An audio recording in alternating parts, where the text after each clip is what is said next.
हमारे साथ बीजेपी के नेता विनय कटियार जी जुड़ चुके हैं। विनय जी, आपका हिंदी खबर में बहुत स्वागत है। और मुझे लग रहा है कि इस वक्त सबसे महत्वपूर्ण सवाल ये है, क्योंकि जो आपका बयान सामने आया उसके बाद चर्चाओं में आप लगातार हैं और सब ये जानना चाहते हैं कि आपको ऐसा क्यों लगता है कि चंपत राय जी अब जेल जा सकते हैं, क्योंकि वो जब भी उनसे पूछताछ हुई लगातार वो ये कह रहे हैं कि उनका कोई भी कसूर नहीं है, वो बेगुनाह है, वो कुछ जानते ही नहीं थे। नहीं, ये तो उनकी अपनी बात है। तो वो उन्होंने सोचा होगा कि जेल जाने का नंबर आ गया है, तो ऐसा कुछ रहा होगा। लेकिन हमारी जेल जाने की बाकी इसकी चर्चा हुई नहीं, तो मिले नहीं, तो मेरे मकान के पीछे मिले, तो इसलिए हम लोग 2-3 मिनट बात की। हमारी गाड़ी फिर ऊपर चढ़ाई, तो हमारी कोई चर्चा ही नहीं हुई उनसे। ठीक है विनय जी, लेकिन एसआईटी का गठन हो चुका है, एसआईटी अपने स्तर पर काम भी कर रही है, लेकिन अब सवाल उठ रहे हैं इस बात पर कि जो बड़े स्तर पर बैठे लोग हैं उनको बचाने की कोशिश की जा रही है। मैं आपका यहाँ पर स्टैंड जानना चाहती हूँ कि आपको भी ऐसा लगता है कि क्या इन लोगों को बचाने की कोशिश की जा रही है, और जो कार्रवाई हो रही है क्या आप उससे संतुष्ट हैं? हम किसी भी प्रकार की कार्रवाई से संतुष्ट नहीं हूँ। सवाल ये है कि अगर वहां लोग गड़बड़ करेंगे तो हम किसी को छोड़ने वाले नहीं हैं। जिनको जो काम करना है वो काम करो, अच्छा काम करो, इसमें किसी को कोई आपत्ति नहीं, इसमें काहे की आपत्ति होगी। लेकिन अलग अलग काम करेंगे तो कैसे काम चलेगा। और राम मंदिर बनाना ये कोई खेल नहीं है, तो इन लोगों को अपना काम करना चाहिए था, तो उसमें हमारा क्या दोष है। मैं सीधा सवाल आपसे पूछ रही हूँ, चंपत राय, अनिल मिश्रा और ये गोपाल राव, ये मुख्य ये 3 नाम हैं। आपको लगता है कि इस पूरे मामले पर जो चंदा घोटाला हुआ, चोरी की जो बातें आ रही हैं, सीधे इन लोगों की भूमिका नजर आती है आपको? नहीं, हम देखिए, चंपत राय जी वो मेरे घर के पीछे आकर के रुके थे। मेरा घर भी, हमारा भी घर वहीं पर है जी, जिसमें हम आज भी रह रहे हैं। तो उससे कोई हमारी खास बातें नहीं हुई, कुछ नहीं हुआ। वो आए अपने उसमें चले गए रूम में, तो रूम में चले गए, उसमें हम क्या कर सकते हैं। विनय जी, लेकिन ये तो आप मानते हैं ना कि घपला हुआ है और जबरदस्त घपला हुआ है, बहुत मतलब जो लोगों की आस्था के साथ सीधे तौर पर एक खिलवाड़ किया गया है। लेकिन अब इस जो एसआईटी की जांच हो रही है, जो कार्रवाई हो रही है, जो सवाल उठ रहे हैं, न्याय मिल पाएगा? उन राम भक्तों की बात कर रहे हैं जिन्होंने 500 वर्ष इंतजार किया है कि राम मंदिर बने। देखिए, राम मंदिर तो बनेगा ही बनेगा, उसको कोई रोक नहीं सकता है। अभी हमारा समाज इतना कमजोर नहीं हो गया। अब उसमें अगर कोई कमियां रह गई हैं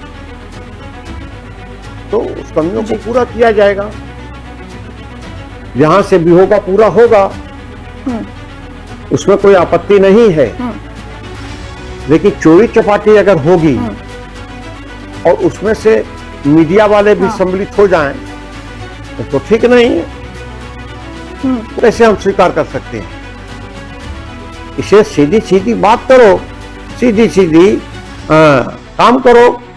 केवल हम इतने नहीं हैं, आपको शायद ये नहीं मालूम है, वो जहां मंदिर बना है वहां पर एक बाबरी मस्जिद खड़ी हुई थी। कल्याण सिंह जी ने इस्तीफा दिया और सीधे हमारे घर आए अयोध्या।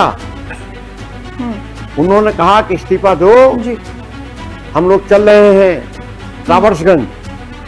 वहां गए हम लोग, फिर डट के रहे। राजमाता जी भी आ गई, रितंबरा आ गई, उमा भारती आ गई, 2 और महिलाएं थी वहां, और हम लोग से सब। लेकिन ऐसा तो कभी कोई भूल नहीं रहा था। तो ये जो भी आपके यहाँ हैं उनको जरा समझाओ, जो बात कहना है बात भी कहो, कड़ी से कड़ी बात हो, कड़ी से कड़ी बात करो, उसमें कोई आपत्ति नहीं है। ठीक है सर, लेकिन मैं ये जानना चाह रही हूँ कि इसमें सीधे तौर पर चंपत राय, अनिल मिश्रा और गोपाल राव की भूमिका नजर आ रही है आपको? आपको लग रहा है कि ये तीन नाम जो लगातार चर्चा में है डे वन से, जब से ये मामला ये टूट तीन पड़ा है, ये इनकी तीन भूमिका नाम है? नहीं है, एक नाम और है, जी, चार है वहां। चौथा नाम चौथा नाम केवल वो झाड़ पोछ का जो काम करता है, वो वहीं से पैसा लेता है, सब बड़े भारी रकम चुरा रहा था। तो हमारी जिम्मेदारी है, हम अपने पैसे को बर्बाद नहीं होने देना चाहते हैं। और हमने आपको उदाहरण दिया, कल्याण सिंह जी का मुख्यमंत्री थे, एक पैसा नहीं जाने दिया, ना कल्याण सिंह जी ने किसी को पैसा जाने दिया है। तो ऐसा नहीं चलेगा ना विनय जी। अब जो वहां पर हो रहा है, जो स्थिति फिलहाल अभी नजर आ रही है आपको, क्या इसमें हम ये समझ पाए कि जैसे कि मैं सीधे तौर पर चंपत राय जी का नाम ले रही हूँ कि 3 घंटे 4 घंटे उनसे पूछताछ हुई, अनिल मिश्रा से पूछताछ हुई, गोपाल राव से पूछताछ हुई। अब वो लोग कह रहे हैं कि हमें कुछ पता ही नहीं था, क्या हो गया, कैसे हो गया, हमें नहीं समझ में आता है। और जो 8 लोगों पर FIR दर्ज हुई है, उसमें चंपत राय के ड्राइवर भी शामिल है। मैं ये समझना चाहती हूँ, क्योंकि आप मंदिर से जुड़े रहे हैं, आप चीजों को बारीकी से समझते हैं, जानते हैं, इसलिए मैं आपसे जानना चाहती हूँ कि लगता है कि जब तक कोई बड़ा इंसान यानी कि ऊपर बैठा हुआ व्यक्ति इस पूरे मामले पर संलिप्त नहीं है, शामिल नहीं है, ये क्या छोटे मोटे लोगों का काम है इतना बड़ा गबन कर लेना? नहीं, उसमें आ भी रहा था, ऐसा नहीं है, गबन भी हो रहा था। वहां नौकर लाते थे पैसा बैंक से, तो ये कैसे काम चलेगा? प्रमुख लोगों को जाना चाहिए था। तो जो लापरवाही हुई है, हाँ। ये ठीक नहीं हुई है, इससे हम सहमत नहीं। आपने लापरवाही का इस्तेमाल किया, मैं पूछ रही हूँ, ये लापरवाही है? नहीं, लापरवाही भी है, गुनाह भी है, उसी में माल भी है।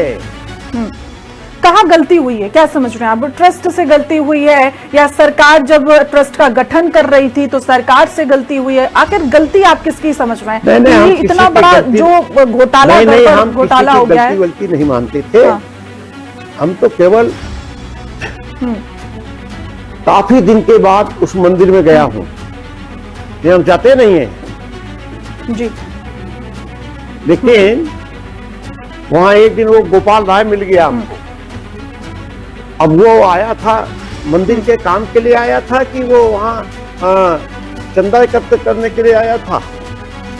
तो स्वाभाविक है हम डांट दिए उनको भी। ये कैसे चलेगा?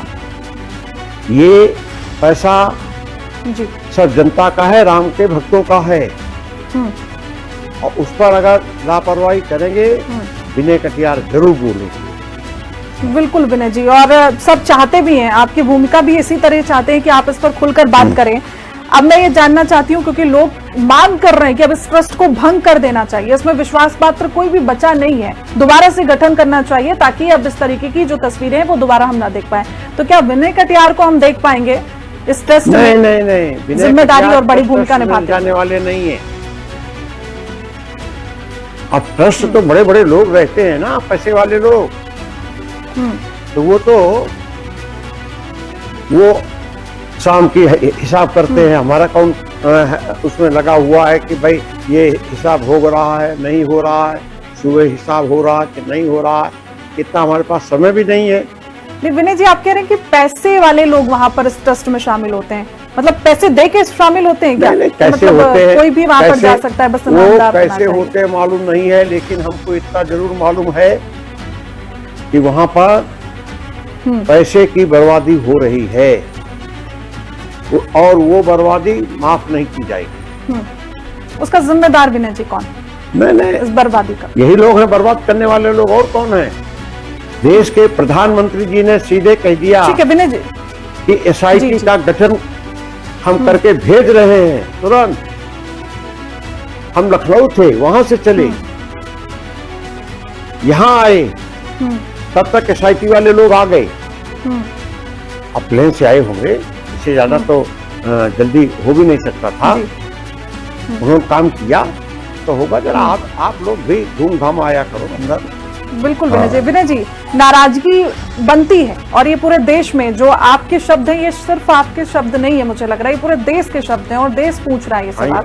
ये ठीक आप कह रहे हैं। आप किससे नाराज हैं इस वक्त? किससे आप नाराज हैं? विनय कटियार जी किससे नाराज हैं? प्रशासन से या फिर सरकार से जिसने गठन किया ट्रस्ट का, या ट्रस्ट के लोगों से, या सिर्फ ये 4 लोग जिनके नाम आपने? नहीं, वो लापरवाही हो रही है ना वहाँ। अब जरा हम इधर उधर सबको करना शुरू किया कि तुम्हारी क्या ड्यूटी है, तुम्हारी क्या ड्यूटी है। हम तो केवल एक ही दिन रहे 2 घंटे, उसी में उनके है, उसी में उनका सब इधर उधर का टाई फाई हो गया। अब हम फिर लौट के जब आएंगे लखनऊ से या कानपुर से, तब फिर हम चर्चा करेंगे क्या है मामला तुम्हारा, कहां तक पहुंची गाड़ी। छोड़ेंगे नहीं किसी को, क्योंकि ये ऐसा नहीं है। बिल्कुल। मेरा आखिरी सवाल है आपसे। बताओ। जी मेरा आखिरी सवाल आपसे कि विनय कटियार जी क्या चाहते हैं? इन लोगों को किस तरीके की सजा मिलना चाहिए जो पूरा देश देख सके कि राम भक्तों के साथ, राम के साथ जो छल करेगा उसका हश्र ये होगा? ये स्वाभाविक है जो आपने कहा है, ये स्वाभाविक है। पूरे देश से लोग आए थे, पूरे देश का बलिदान था। कल्याण सिंह ने मुख्यमंत्री पद से इस्तीफा दिया। नरसिंह राव ने कहा अरे मत इस्तीफा दो। कल्याण सिंह ने कहा मैं बेईमानी नहीं कर सकता। ठीक है विनय जी, आप हिंदी खबर में आए, हमसे बातचीत की, अपने नहीं हिंदी हमारे साथ रखी, हिंदी वाली बात रखा करो तो जरा और अच्छा लगे। जी सर। तो राम मंदिर चढ़ावा चोरी पर एसआईटी जांच के बीच विपक्ष के हमले तीखे हो रहे हैं, तो वहीं अब राम मंदिर आंदोलन से जुड़े नेता भी एसआईटी जांच पर असंतोष जता रहे हैं, जिससे सत्ताधारी बीजेपी के लिए कहीं ना कहीं मुश्किलें और बढ़ती हुई दिख रही हैं। फिलहाल इतना ही। देश दुनिया की तमाम जानकारी के लिए देखते रहिए हिंदी खबर। नमस्कार।